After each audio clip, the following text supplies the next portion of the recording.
বের এসেছি। Board question solving সিরিজে তোমাকে ওয়েলকাম জানাচ্ছি। এই সিরিজে আমরা আর্টিকেল নিয়ে কথা বলছি এবং আজকের ভিডিওর মাধ্যমে আপু তোমাকে দিনাজপুর বোর্ড 2016 সালে আর্টিকেলের যে কোশ্চেনটি এসেছিল সেই কোশ্চেনটি সলভ করে দেওয়ার চেষ্টা করবো ইনশাল্লাহ। দেখো, দিনাজপুর বোর্ড যে 16তে যে কোশ্চেনটা এসেছিল সেই কোশ্চেনটা কুমিল্লা বোর্ড 2013 সালে এসেছিল, এন্ড দেন হচ্ছে কি ঢাকা বোর্ড 2010, অর্থাৎ ঢাকা বোর্ড 2010 এর কোশ্চেনটা রিপিট হয়ে কুমিল্লা বোর্ড 2013 সালে এসেছিল, দেন কোশ্চেনটা রিপিট হয়ে দিনাজপুর বোর্ড 2016 সালে এসেছিল। তাহলে কি বুঝতে পারছি আমরা, প্রিভিয়াস ইয়ারের কোশ্চেনগুলো অ্যানালাইসিস করা, দেন এগুলো প্র্যাকটিস করা আমাদের জন্য একদম ফরজ। ক্লিয়ার? আমাদের জন্য ফরজ, অর্থাৎ মোস্ট মোস্ট মোস্ট ইম্পর্টেন্ট, এগুলো আমাদের সলভ করতেই হবে। ক্লিয়ার? আসো তাহলে আমরা একটু কোশ্চেনটা সলভ করে দেখো।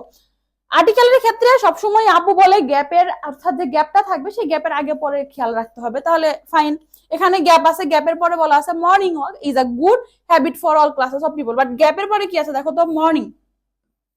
আচ্ছা, এটা দিনের একটা অংশকে বোঝাচ্ছে, তাই না? কি বোঝাচ্ছে? দিনের একটা অংশ।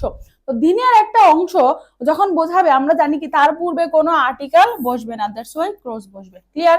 এরপর দেখো ইট ইজ, তারপর গ্যাপ আছে সিম্পল এক্সারসাইজ। তাহলে এটি কি? একটু খেয়াল করো, গ্যাপের পরে কি আছে? Simple exercise. তাহলে এটি একটি কি? সিম্পল, সাধারণ ব্যায়াম। এটি একটি সাধারণ ব্যায়াম। তাহলে একটি অর্থে আমরা এখানে কি ব্যবহার করব? এ ব্যবহার করব। ক্লিয়ার? এরপর দেখো গ্যাপের পরে আবার কি বলছে? And good for health and gap. এরপরে কি আছে? মেন্টালিটি। একটু আমরা জানি এই যে আমাদের এন্ড আছে, এন্ড এর আগে এবং এন্ড এর পরে সবসময় সেম বসে, তাই না? তাহলে দেখো এন্ড এর আগে যেহেতু কোনো আর্টিকেল বসেনি, চোখ বন্ধ করে আমরা এন্ড এর পরেও কোনো আর্টিকেল বসাবো না। কি বসাবো? ক্রস বসাবো। ক্লিয়ার? এরপর দেখো ইন দা মর্নিং, সকালবেলায় গ্যাপ আছে এয়ার ইজ ফ্রেশ।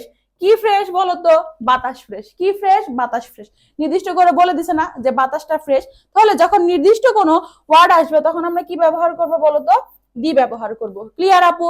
এরপরে দেখো and free from any kind of noise and pollution গেল। এরপরে দেখো দিস ইন পিওর, খেয়াল করো, দিস পিওর। গ্যাপ আছে এনভায়রনমেন্ট মেক্স অ্যান এফেক্ট। দেখো গ্যাপের আগে কি আছে? পিওর অ্যাডজেক্টিভ, আর গ্যাপের পরে কি আছে? Environment noun. তাহলে অ্যাডজেক্টিভ আর হচ্ছে কি আছে এখানে? নাউন আছে। মনে রাখবে অ্যাডজেক্টিভ আর নাউনের মাঝখানে কোনো আর্টিকেল বসে না। কি বসে? ক্রস বসে। কি বসে? ক্রস বসে। ক্লিয়ার? এরপরে দেখো পরের গ্যাপ, ইফেক্ট অন, গ্যাপ আছে ওয়ার্কার্স হেলথ। তাহলে ওয়ার্কার্স হেলথ মানে কি? যারা হচ্ছে সকালবেলায় হাঁটে, হ্যাঁ, যারা হাঁটে তাদেরকে বোঝানো। তাহলে নির্দিষ্ট করে বলছে না যেটা কাদের হেলথে ইফেক্ট ফেলে বলতো? কাদের হেলথে? যারা সকালবেলায় হাঁটে। তাহলে নির্দিষ্ট করে দিয়েছে, দ্যাটস ওয়াই আমি এখানে দি লিখে দিব। ওকে?